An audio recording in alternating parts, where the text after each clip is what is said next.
Welcome everyone to Dragon Quest FM, where we talk about and obsess over Dragon Quest. I'm Austin, I'm BJ.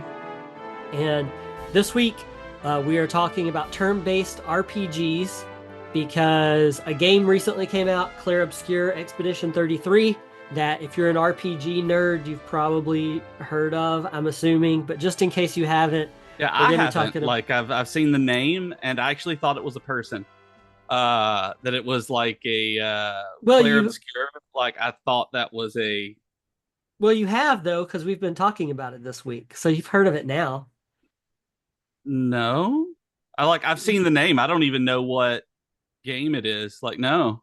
Yeah, well, because we were talking about it literally yesterday in Discord, so you've Well, heard of it well, I mean, we before. were talking about turn-based games. I know nothing about this particular one. And so y'all can ignore BJ. He's just being dumb right now. You were literally talking about this in Discord with me yesterday. We were talking about it. Yeah. Yeah, like with like a dragon, but I have no idea about Yeah. what this But game but is. see, but see, you've heard of it. Like I thought it was a person. Well, that's fair, but you've heard of it. Okay. You've heard of it because we've Yeah. been talking about it. Yeah, I mean, I've heard the name. Um, and then we're also going to be talking about some other probably stupid stuff, I assume. This Stupid. whole episode is going to be stupid. Gonna be. Speaking of stupid, this is a really good segue to what I've been dying to share with Oh no. you, and pretty much anybody else willing to listen. Okay. Last week, we talked about Oblivion Remastered, right? Mm-hmm. This did not come up last week, but when I went to the character creation, the default character for like character creation, Yeah. uh, for whatever reason, looks like John Hamm. Okay. So, Okay. so Grace, my wife Grace, and I were kind of laughing about it, and we were Of like, course. "Oh, that's weird. The like character kind of looks like John Hamm." So I tweaked it just slightly to make him look more like John Hamm, and Okay. I named my character John Hamm. Oh Okay. no. So This is your main account. Like this is your main game on it. You're playing John Hamm. on Oblivion Remastered. Yeah, my character's Yes. name is Okay. just John Hamm. Okay. Okay. Well, my kids, they do not understand that John Hamm is like a famous celebrity, right? They don't Okay. know who John Hamm is. They just think that I've named my character John Hamm. They just think that's his name. Right. So it's been really, really funny because when they watch me play, they'll say really funny things like, why is John Hamm jumping in the water? Why is John Hamm doing this? Well, I started the other day. It gets better. The other day, I was joining the Dark Brotherhood, right? You have to Okay. kill somebody. So I apparently did it while Martin, the NPC Martin, that's part of the main story, was in my party. So because of that, it counted as a crime. So the guard is like, Oh. stop, murderer, and all this stuff. So Okay. since then, for like 3 days now, my kids have been going around being like, John Hamm is a murderer. John Hamm is a murderer. And it's really hilarious because they don't even know, who John Hamm is. So Rowan made this yesterday, and I've been waiting to show you. She's 7. Her spelling's not great, so I'm going to translate it. It's a wanted Oh. poster. Oh my She goodness. she drew my character as best as she could. It says wanted John John Hamm, wanted murderer criminal. Oh my goodness. That is amazing. And she just did this on her own. Like She just did this on her she own. just made a Yeah. John Hamm wanted poster. If you're She really watching the like video on this, you can see it. You can see the wanted poster if you're on YouTube or using the video podcast. That is amazing. so John yeah. Hamm. So anyway, I just had to share this because it's really funny that my kids, for whatever reason, they're like fascinated that this person's name is John Hamm. And Oh. Grace and I have not showed them who the real John Hamm is. We've Mm-mm. told them a few times, we're like, no, that's the name of a real person, and Yeah, stuff like that. But to they don't them, care. the character in Oblivion is named John Hamm because that's their like Yeah. introduction to John Hamm. So it's been really funny to see. And Wow. Rowan, she stuck this after she drew it. She didn't say anything, and she just went and stuck it on the bookcase in our living room, went off to one side of the TV, and just like Yeah. waited for us to see it. Um, So that you could discover and get the bounty on John Hamm yourself. Is there a yeah, bounty on it? I didn't see one. It just said he was wanted. she didn't write a bounty, Okay. no. or anything like that. But Wow. she has a little wanted poster. I'm so impressed. And Naomi and Nora didn't do anything. The other two didn't I, like do anything along those lines, or I have they mean, they. told anyone out of the house?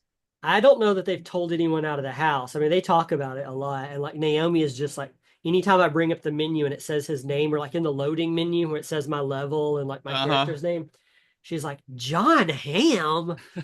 She's like, why huh. would you name someone John Ham? And I'm we like, we always joke around at the Lawrenceburg fair every year when we go, because in the exhibit hall where everything is, they have all of the like plants and quilts and all of that stuff at this rural fair.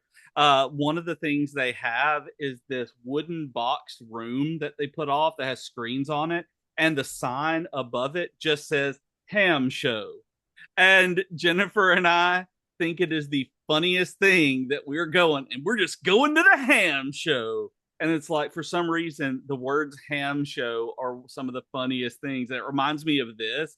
It's like, old John, he won the ham show. And it sounds so gross, though. I don't know.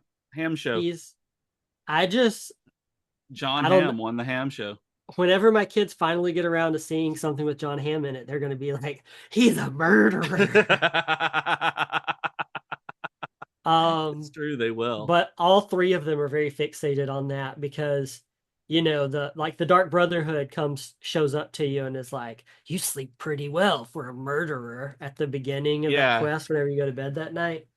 And anyway, I've decided that maybe I need to do the murder quest when they're not around. it But might be true where they're used to video game stuff like that going on, but the reactions in Elder Scrolls games might give them ideas. Just wait until you play Skyrim in front of them and they learn about the arrow to the knee, because they didn't get tired of it 15 years ago. I don't even know if they would latch on to that, to be honest. Yeah, Yeah. Because I I mean, I didn't when I I first, didn't either. like, It I played never all of crossed my Skyrim, mind. and yeah, it never, like, I found out about it much later after I'd already like beaten Skyrim. I was like, oh, Yeah, okay, this is a like thing. that. I mean, they say it, yeah, but it just became a thing. Yeah. So yeah, so about about the turn-based RPGs, about Yes. this person named Clair Obscur. Um, what exactly brought this topic up? Because you had Okay. messaged me, and so we talked a lot about turn-based RPGs. So for those of you who aren't a part of our direct message on Discord, where we're talking all the time, let them know why we decided on this topic. All right. So Clair Obscur, right? It's a turn-based RPG. It just came out last Thursday. It's on Xbox and PC. It's I've heard nothing but great things. Not even good Okay. things, great things. Okay. It's like What one of the company? highest reviewed games of the year. I can't remember. It's a smaller studio. Um, I think there was a big claim. There was a little controversy at the time about, like, was it really made by 30 people? Because that was kind of like a thing that people were saying. And it's like, Uh, well, no, because all this other work was outsourced and worked on. And, so it's really, I mean, it's still small. It's not like 10,000 people worked on this game, yeah. but it is a smaller studio. And so the whole thing with Clair Obscur is it's a turn-based RPG, but honestly it reminds me a lot of Scarlet Nexus Okay. in that it's kind of set, and it's a darker fantasy, Hmm. it's kind of set in like a semi-futuristic but like alternate version of like a real world kind of Right. stuff. And so this one is kind of like, I guess I would call it like steampunk France is the setting. Okay. Okay. Um, Like and that so Victorian European steampunky era that it's a very steampunky looking game, yeah, and it's set in France, or like a version of France. oh, it actually And is France then. Like it's not just a similar like this fantasy world that is inspired by, it is France. I mean, it has the like same exact name as the real town in France. Yeah, I can't think Okay. of it off the top of my Yeah. head, but yeah, it's like a real thing. So anyway, I don't want to get into too much spoilers with Right, this right. game or Of anything course. like that because it's just came out. Um, and I know quite a few people who are playing it and everything. But the kind of general premise is that you're put in charge of Expedition 33, right?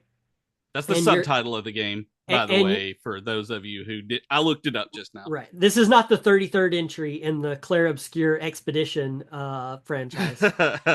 And so I don't, I'm trying to think of like the least spoilery way to say it. So anyway, so Yeah. you're leading an expedition and you're trying to get to the bottom of this god who every year paints a number on like paints a number on this like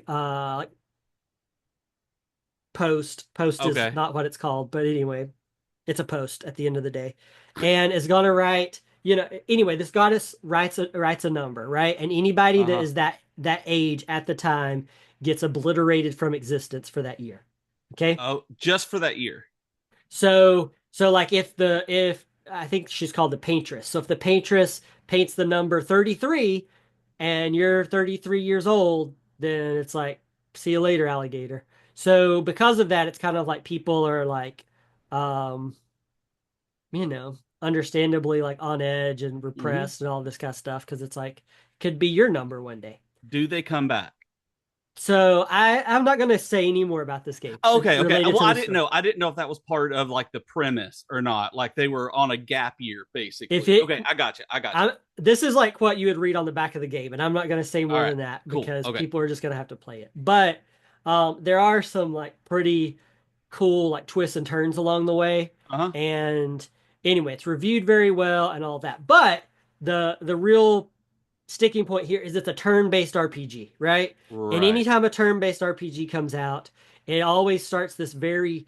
tired, kind of tedious discourse about RPGs doing well and things like that. Yep. And as and first of all, it's great to see a turn-based RPG that is also like a new IP doing Yes. well and reviewing well. Like in this day and age that is almost like unheard of.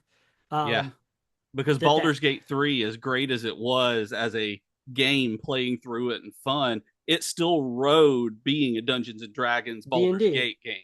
Yeah, And like exactly. it is a fantastic game on its own, but that's why people knew about it. So here in this, like that's great that it is this well reviewed turn based and a completely new IP and franchise. Yeah. And so but because of that, it's been a little irksome, I guess, as a Dragon Quest fan, somebody that has a Dragon Quest podcast, too, that like the more like prominent, bigger discussion Mm-hmm. keeps leaving Dragon Quest out. Like Yeah, of I've seen a lot of like Persona 5 stuff, which course. Yeah. is just like okay, yeah. It's a, It's like such a good game, and I don't. I hate that you don't like it, but it is. I understand why. There are better Persona games though. But my thing is this just like it's like no, I don't know. It's like turn-based games did not exist for 20 years Yeah. and then Persona 5 came out and it's just like I Oh, don't I know. agree. I agree. It's kind of like a ridiculous It's the thing in Final general. Fantasy. It's Final Fantasy VII. They didn't exist. RPGs didn't exist before that, and the PlayStation invented them. I mean, I'm Yeah, that way with certain games. but it's that kind of thing and like it's also like I shared kind of a thing we were kind of laughing about it earlier in the week because like Gene Park of all people was like sharing a thing about like a dragon because of the Clair Obscur stuff and was kind of like uh talking about how it's turn-based combat, it's set in the real world, it's adult characters, Hmm. things like that. The thing that really irked me though was it said job system inspired by Final Fantasy. Right. And I'm like, bro, this game is called Like a Dragon. The main character is a huge Dragon Quest nerd. And like the whole premise of that Hmm. game is that he's seeing his world like a Dragon Quest game. Like Yeah. that's the whole premise of the game. And on one level, I get it. You're trying to appeal to the masses. And so if you say a job system inspired by Dragon Quest, then the bulk of people who are in America right now are just going to be Yeah. like, "What's that?" Or "I've never played a Dragon Quest game." Yep. I But don't know what that one would be like. so you say Dragon Quest, so you say Final Fantasy, but at the same Yeah. time, it's like, okay, but if at a certain time we don't give things the credit that they're due, it's like just the worst kind of erasure possible. It's like it's not a job system inspired by Final Fantasy. It's a job It's system not. inspired by Dragon Quest. It And 100% is. and yes, I get the argument for okay, you're trying to get like more people into this or whatever, but it's like the game literally says Dragon Quest multiple times. And So it's and on top of everything else, like yes, in the game it says Dragon Quest all the time, and the game is called Like a Dragon. Like that's what gets me about it. It's like not like a fantasy. It is in every way like meant to be a Dragon Quest homage. And so it's yeah, that one was like, oh, but I get what you're saying with the Final Fantasy job system. Like that one I get. And one of the things that always irks me is with these turn-based games, people don't know these days what turn-based games are. That people get really weirded out at actual turn-based games instead of turn-based games that have action elements to them. It's really weird how people react to those. yeah, it's just weird, and it's also like, you know, I I don't know. I guess my thing is that like Dragon Quest feels left out of the discourse a lot. A lot. It's like turn-based RPGs, and then people start talking about Final Fantasy automatically, Yep. and people bring up Persona 5, like it's a complex, and Uh then huh.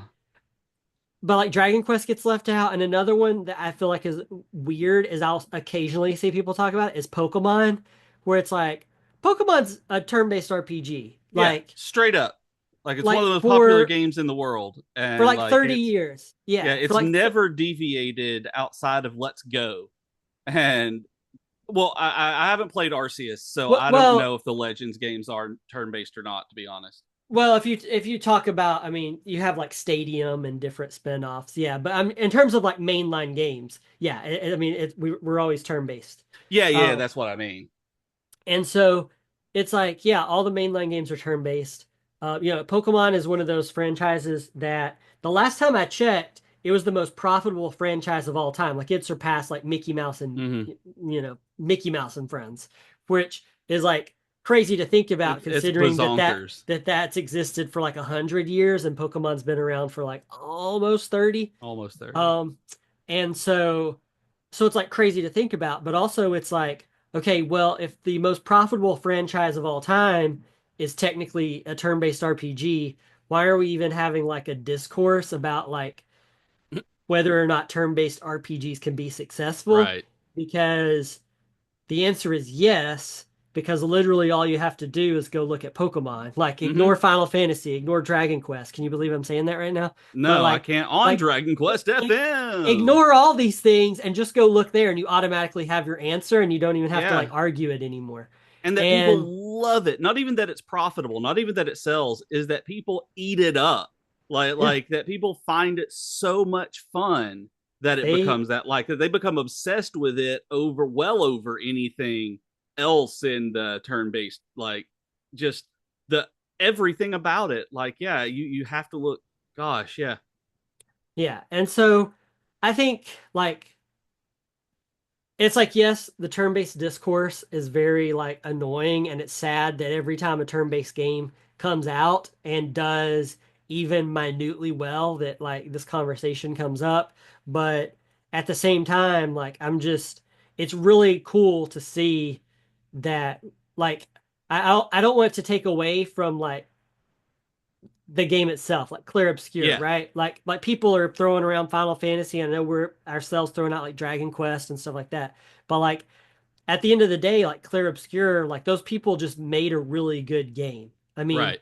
it didn't I don't think that most people who reviewed it because they played it and were like, "Oh, this is turn-based. It reminds me of Dragon Quest. Hmm. It reminds me of Pokemon or whatever." and then reviewed it based on that. It's that the story is really compelling. The cast is really compelling. It's different enough. Like I know I said it reminded me of Scarlet Nexus, but at the same time, it's like Scarlet Nexus, I felt like kind of its own thing. And so Yeah. it's like, Clair Obscur is kind of its own thing where it's a you don't get many austere French turn-based Yeah. RPG science fantasy games. Yeah. I mean, it's one of those things where it's like on paper sounds very niche and sounds like Hmm. something that like only kids in like an 18th century novel class are gonna want to Right. try to check out. Yeah. But But turns out everybody's loving this.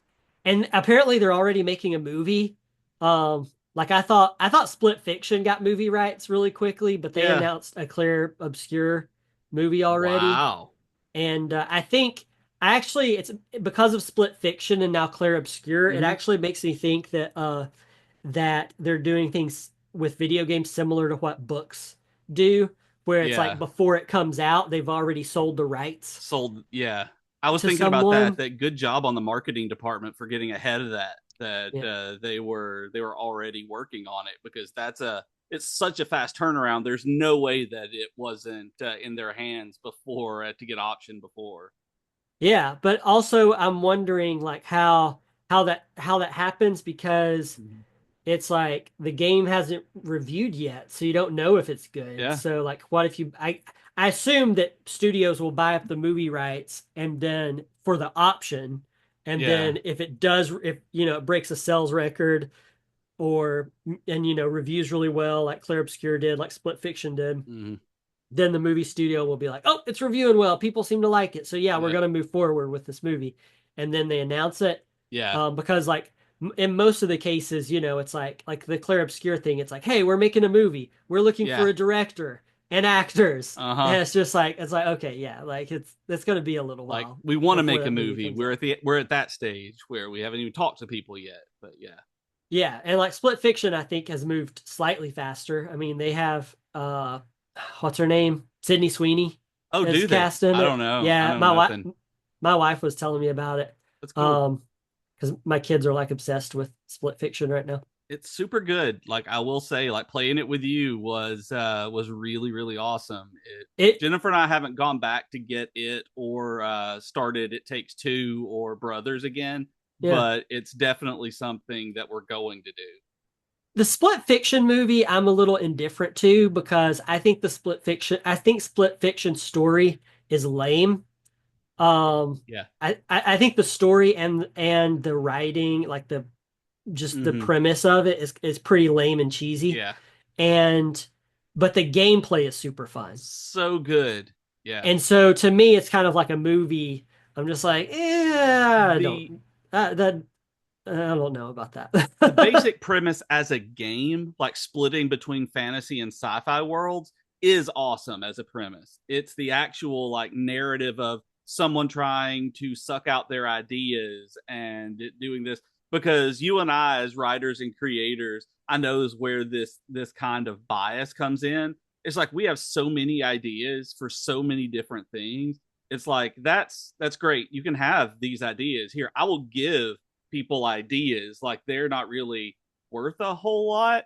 It's that you sit down and do the work to get it done and put out and created something. So this one, when it comes out, it hits one of those nerves for me where it's like, I'm going to steal your ideas. And it's like, yeah, yeah, that's great. Here, would you like a handful of them that I'm never going to work with? You can have them.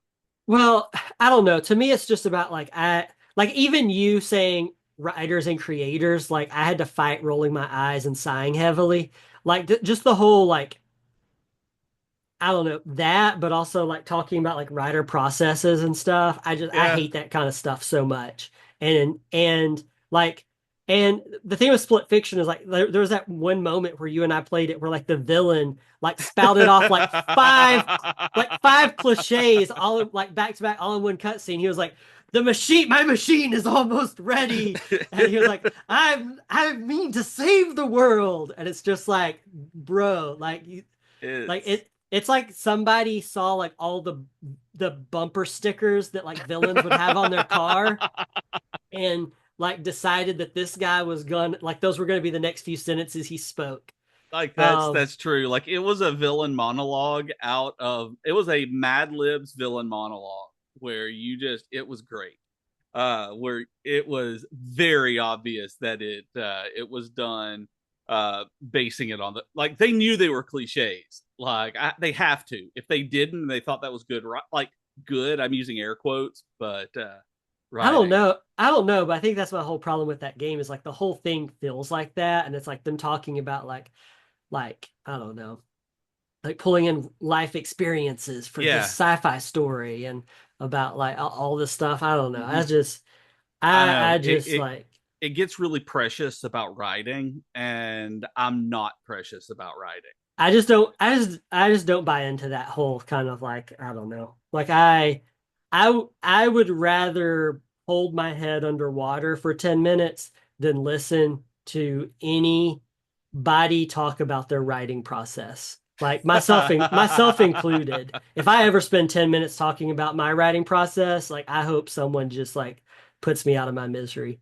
Um because like just no, like I can't do it. Like, Um, and you and I have talked about that kind of thing before, especially when you were younger and in college when we were having to. But after we, discussed and got to a certain point, you don't mention that kind of thing. You're like, oh, I was working on this book. You're like, oh yeah, I finished this manuscript or something like that. It's like, oh, I finished a book. I'm going to send it off. That kind of thing. It's like your quote unquote process isn't something that ever comes up. I mean, it's not and because to I, I guess to you it's not important, which is why that game hits such a nerve on that for you. yeah, Even maybe though I know so. you do pull from your past on stuff because you have the books like Wilt and everything and your Yeah, life where it's not though you're not like precious about this dragon is my little sister or something like y- that and where it becomes like you call them like Dragon Elena or whatever it was and it yeah, gets really precious about it and you're just like yeah I had this experience I'm going to write about it because I have feelings and like that's I'm going to write those feelings as a narrative like it's not yeah, a whole thing. right, yeah. I also going back to Clair Obscur here for just a minute. I was super afraid whenever Oblivion Remastered got shadow dropped Yeah. that that was going to hurt this game because we had a couple of writers playing it ahead of time, so like we had like at work like we've been content planning all this, so like I knew well in advance, okay, this is, Hmm. apparently a really good game. And it kind of had some things going against it just in terms of like the kind of Yeah. game it was already. So it's kind of like, oh, this game looks cool. It looks up my alley, but is it going to be the kind of game that can be a big hit? And then like the day before, 2 days before Oblivion Remastered dropped, and it was Oh, kind and it was kind of like, oh wow, well, oh that no. that stinks. And so the fact that it has like I think I mean it sold over 1 million copies within its first like couple of days. So I mean it sold pretty well, That's and awesome. the fact that it's reviewed well, yeah, I'm hoping that between more than anything, if you take away nothing from this entire, stupid episode, if you take away nothing else from it, my hope here is that between Baldur's Gate 3 doing so well and now Clair Obscur doing well, and then having games like Persona 5 and even, Dragon Quest 11, uh, you know, taking these series that have been around for a while, but getting popular over here, Hmm. and then having, new IPs and games like there hadn't been a new Baldur's Gate game in quite a while when 3 dropped. So it's like you have all these things do really well that maybe Yep. we get more turn-based RPGs. Because I mean, Yeah. I adore them. Turn-based RPGs are my favorite kind, and so at like the end of the day, that's really just my hope is that Yeah. these games keep doing well. Um, that if you're listening, that you support turn-based RPGs Please do. so that they keep doing well. And we assume that you're listening to a Dragon Quest podcast so that you do this, You but we're do like asking you turn-based to RPGs. up your game and seek out indie turn-based RPGs, which Yeah, I've but actually been playing a couple of. So yeah, I mean, there's been some really there's been some good ones. on Oh my, PC oh, for me, the Solasta good. games are fantastic. The original one was based on 5e, and the second one it still is, but it's an original world. The second one is coming out, has a demo up. Those are fantastic, and there is a small 2D indie game called Dawnsbury Days that is I haven't heard Pathfinder that. 2e. It Oh, that's is cool. like it's just like little circle token art kind of thing, but it has Hmm. the entire system built in with classes and an expansion, everything, and it's $5. And like I've been having so much fun playing that, just here and there, just like a little encounter now and then. It's like a strategy RPG. It's great. Like it really Yeah. is great. Those are the ones that I've been playing since I lost my Switch and can't play DQ3. Yeah. Yeah, I mean I've enjoyed a lot of like indie RPGs. There's RFL, which I played a Mm-hmm. number of years ago and still Really recommend to good. people. That one's good. My favorite game a couple of years back was oh man, what's it called? I don't remember. Like I don't know what's Um it about. oh man, this is embarrassing. Is it Unchained Echoes? Unchained Oh Echoes? Is that the yeah, name of it? Chained yeah. Echoes? It's Chained Echoes, where Chained it's so Echoes? good. Like That it's game was so so unbelievably good. good. Yeah, Like it's actually why I think I didn't like Sea of Stars as much as I thought I would, is because they came out really close together and were yeah, kind of similar games. And Sea of Stars is a fantastic game. It's just that I really loved Chained Echoes so much yeah. that like that was my game of the year for that year. It was I'm fairly certain. so good. It was stupidly good, and it had flown under the radar coming out for me. And then when I heard so many good things, I was like, "Holy cow, this is amazing!" And the same for me went with my favorite turn-based RPG though, like indie game, is still Cosmic Star Heroine. The sci-fi RPG, I love the battle system on it, the way it does Yeah. cooldowns and like resetting abilities in combat. Like Cosmic Star Heroine was my first one of my only platinum trophies on PSN, and it's usually on sale pretty cheap. Also, the same battle system is in Cthulhu Saves Christmas. Mhm. So, well, it looks like my internet is going out. That I'm being told that it's unstable, so we You should you probably cut it here. you sped up for a minute, yeah. Thank you guys for listening to this episode. Uh, join us next time when we're going to be gearing up for our Dragon Quest Day predictions. Huh? That one's always fun. And remember, you can chat with us on Twitter or Blue Sky, DragonQuest.fm at DragonQuestFM. I am at DragonQuestin at those places. And I am at bjkgames.com on Blue Sky, at BJK Games on Twitter and everywhere else. And you can also support the podcast at patreon.com/DragonQuestFM. Thanks, everybody. See you next time. Thanks. Bye, y'all.